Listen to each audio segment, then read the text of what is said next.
ଦେଖନ୍ତୁ ଆମର ଏବେ ରୋଷେଇବାସ ଚାଲିଛି।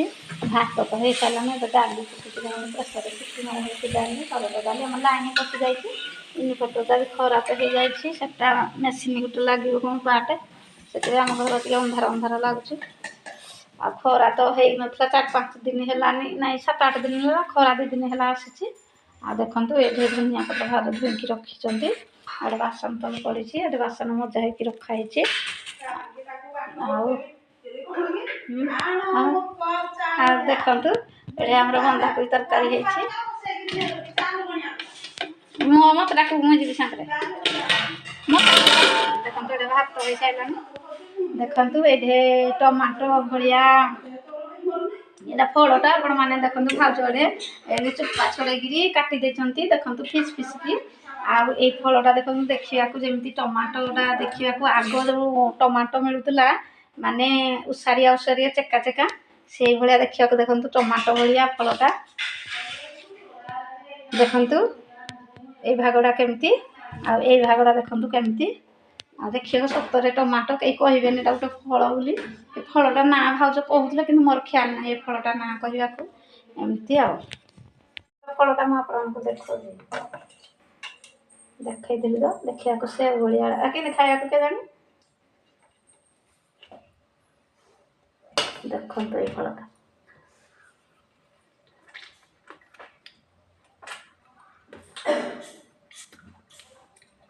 ପାଇନାଆପଲ୍ ଭଳିଆ ଲାଗୁଛି ତ।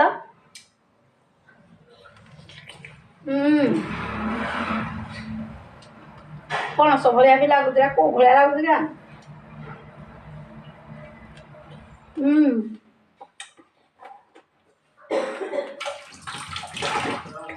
ବହୁତ ଟେଷ୍ଟି।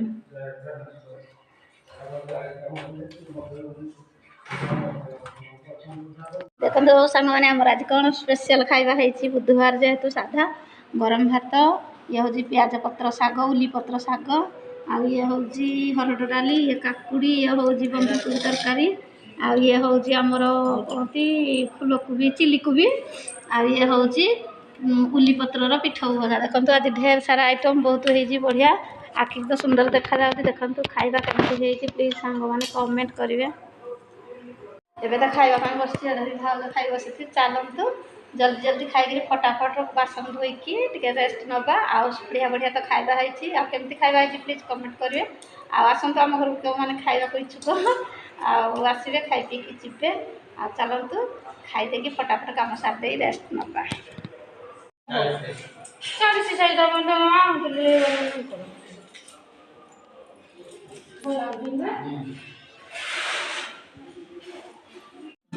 डिलीट କରିପାରିବିନି କଥା କେମିତି କହୁଛ ନାମ ପାଇଲେ ହେଲେ ତ ନା ପଇସା ରହିବ ଆମେ ଆର ପଇସା ରହିବ ସବୁ ହଁ।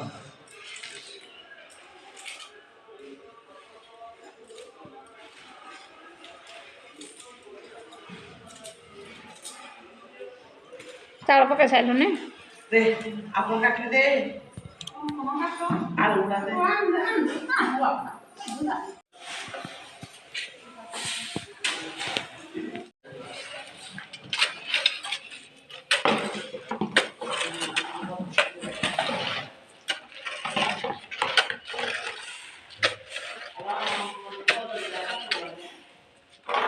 पानी रे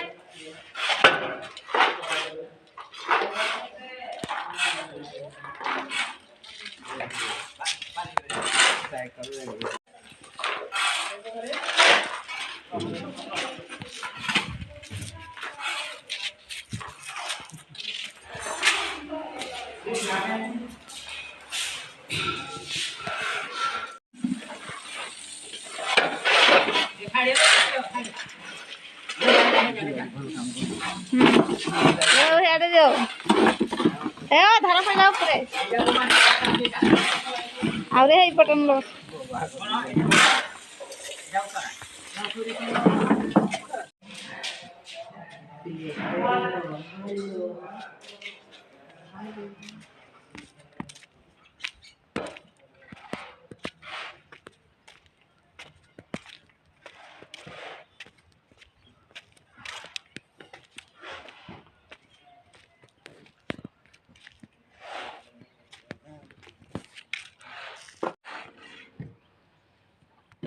ଦେଖନ୍ତୁ ସାଙ୍ଗମାନେ ଛାତ ଉପରକୁ ଏବେ ଆସିଛି। ସକାଳୁ ତ ପାଗ ମେଘୁଆ ମେଘୁଆ କରିଥିଲା, ଏବେ ତ ଖରା କାଟୁଛି।